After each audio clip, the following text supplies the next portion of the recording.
Hey guys, my name is Caroline. Ryan, Maria, and I are going to teach you about photoprotective mechanisms. Sunlight is necessary for the maintenance of photosynthetic plants. Without sunlight, it would be bleak on Earth. There wouldn't be any plants, animals, or people. Typically, plants undergo photosynthesis to convert CO2 and water into oxygen and sugar that is used as the primary energy source in plants. But because the sun cannot be turned off, plants are subject to an excessive amount of light energy. Harnessing the energy from the sun can lead to the accumulation of ROS, or reactive oxygen species. Reactive oxygen species produced during photosynthesis, such as O2 negative and H2O2, are normal products of the mitochondrial electron transport chain.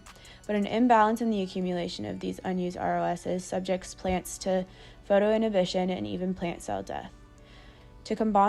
To combat the accumulation of these toxic species, plants have developed photoprotective mechanisms that allow them to lead a nourished life regardless of the excess light energy. These are crucial for plant survival and growth, especially under high light, high stress conditions. These mechanisms help plants to maintain their photosynthetic capacity, prevent the accumulation of ROS, and protect plant cells from photooxidative damage. Photoprotection also plays a vital role in regulating plant development and growth by controlling the balance between energy production and consumption. Moreover, photoprotection is essential for plants that grow in natural environments where light intensity can vary widely, such as open fields, forests, and water bodies. All in all, photoprotective mechanisms allow plants to flourish in all types of conditions and thus work to maintain biodiversity throughout the world. Photoprotective signaling leads to multiple signaling pathways being triggered to express genes encoding proteins involved in photoprotection. These proteins include different pigments, enzymes, and other molecules that function to dissipate excess energy and reduce the production of reactive oxygen species, otherwise known as ROS. This is the end goal of these photoprotective mechanisms, to reduce ROS accumulation. So what is ROS? ROS are highly reactive chemical molecules formed because oxygen accepts electrons. If we look at the chemical structure of oxygen, oxygen has this unpaired free electron which is very unstable, and we call this a free radical. For example, if we look at the electron transport chain, when you keep adding electrons to oxygen, it gets reduced until the stable form of H2O. So how is ROS produced? ROS are produced during stresses such as abiotic stresses or harsh environmental conditions such as heat, cold, salinity, drought, etc., or biotic stresses such as dealing with pathogens and biochemical processes. ROS have many different sources including the chloroplast, peroxisome, mitochondria, cytosol, and plasma membrane to name a few. Photoreactive mechanisms focus on reducing ROS in the chloroplast.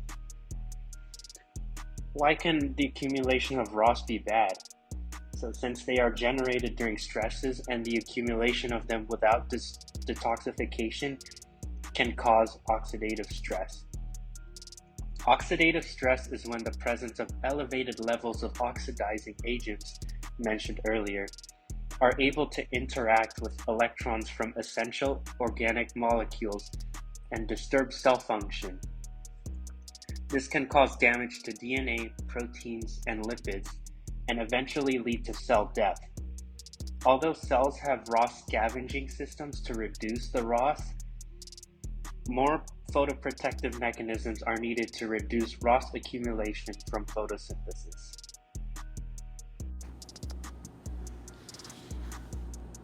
There are several mechanisms that plants use to protect themselves from the harmful effects of excess light, which can cause damage to the photosynthetic machinery. These mechanisms can be broadly categorized into two groups: those that prevent direct photo damage to the photosynthetic machinery, and those that repair any photo damage that does occur. Leaf and chloroplast movements. Plants have the ability to move their leaves and chloroplasts to avoid excess light exposure. This movement is controlled by various signaling pathways that are activated by light intensity and wavelength.